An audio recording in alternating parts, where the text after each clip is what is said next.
Hey guys, just jumping on to go over your work for this week. For music, we are continuing to learn about our orchestra and the different sections within an orchestra.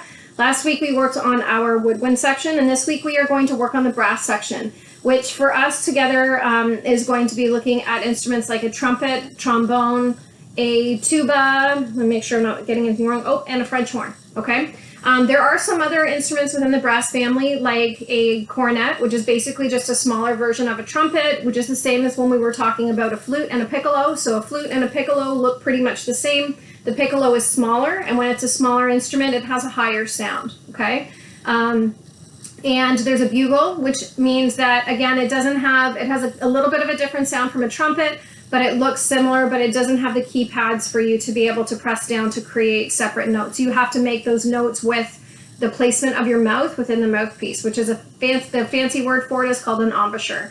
But basically it just means that how your mouth is placed within that mouthpiece to be able to change the tone that you're breathing through to make different notes, okay? So we are going to get going, and I'm going to read your paragraph section that's on your first page for you so that you don't have to worry about any of the reading stuff. So sit back and relax, and I'm going to read this for you, okay? Here we go. All right, just so that you can I know it's further away, so you probably can't completely see it, but all right. A major family of instruments is the brass instrument family. It includes the trumpet, tuba, trombone, French horn, bugle, and cornet, just to name a few. Most brass instruments are made out of, you guessed it, brass. They are used in all sorts of music, making a brilliant and often loud sound. What makes an instrument part of the brass family? The main difference between brass instruments and other instruments is how the vibration to create the sound and notes is made. With a brass instrument, the vibration is created by the lips of the musician. By pressing the lips up against the mouthpiece and blowing, a vibration is created.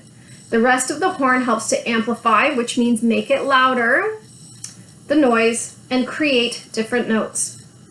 This is different from a woodwind family where air blowing across an edge or a reed causes the vibration. So remember we learned that last week.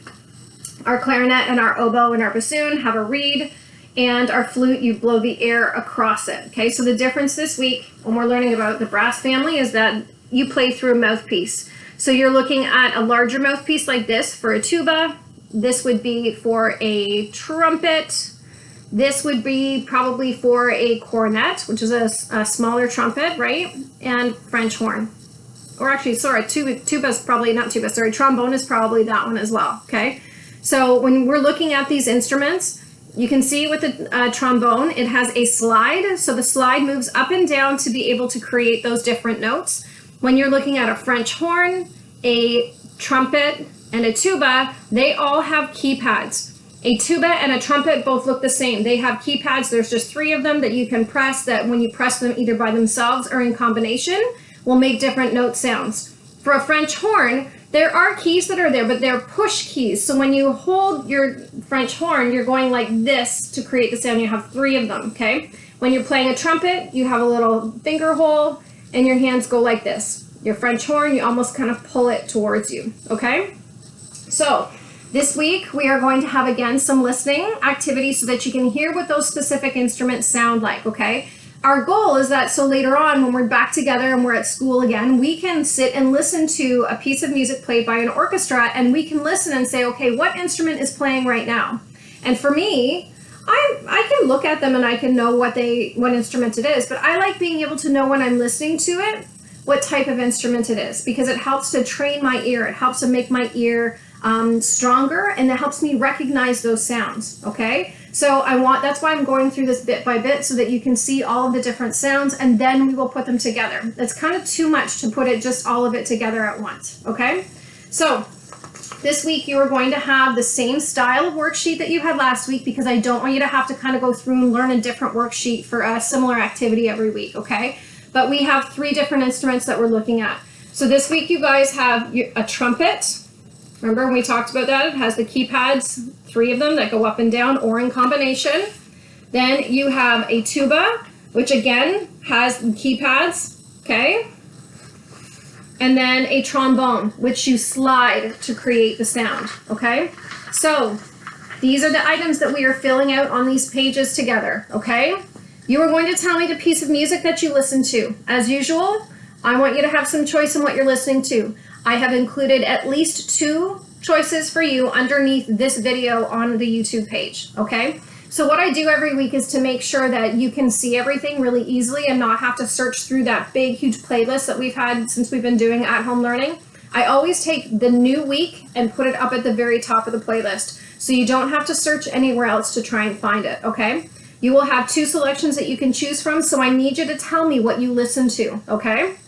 You're going to tell me about the tempo, if it was fast or if it was slow, or if it changed it up through the song, which we all know sometimes happens, or sometimes it just stays particularly fast or particularly slow, okay?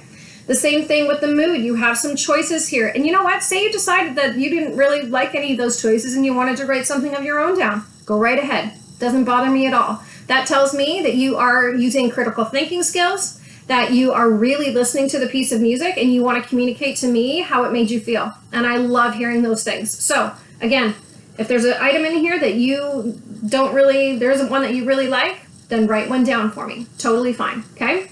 All right, then you are going to write down, you're going to take care if the dynamics were loud, if they were soft, or if they changed throughout the song.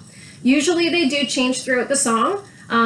It's not a very nice listening experience if something is just quiet the whole time, it'll make you fall asleep. Or if it's too loud all the time, it'll just be too noisy and kind of just too much for your ears, okay? So it usually varies between the two, all right? You are going to write down in words what the music made you think about, okay? Anything. Your response to what you hear in music is going to be different from what my response is going to be. And I love that because I like learning new and different things that you guys hear when you're listening to it, okay? I love hearing your thoughts about what you're listening to. Then at the end, you are going to draw in what animal it made you think of. I picked up some packages from your work from last week and previous weeks, and I'm seeing how wonderfully you guys are filling out all of this information for me. It's telling me that you are thinking carefully about what you are doing and you're putting a lot of time and effort and energy into what you're doing. And it makes me very, very proud of you because I love that you are taking the time to be very thorough, which means to do everything completely and to do it to the best of your ability, okay? I'm super proud of you guys. I cannot wait to see you again sometime soon. I hope that you are being safe. You know that you can contact me through my email, leslie.scully@hillsideschool.ca.